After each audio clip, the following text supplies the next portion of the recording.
How to download Google Map. In this video, I'm going to show you how you can install this application. First of all, open Play Store. Now, here on the right bottom, you'll be able to see this search icon. Tap on the search icon.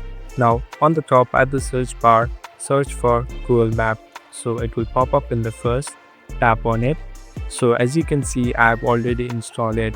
In many cases of Android, it will be in-app application that will already be installed in the device. So you can directly open it from the App Store or you can open it from the Play Store too.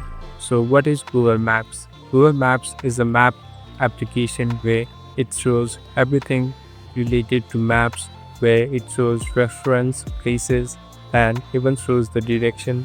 All is there. So it is a very useful app used worldwide. Thank you for watching this video. I hope this video will help you.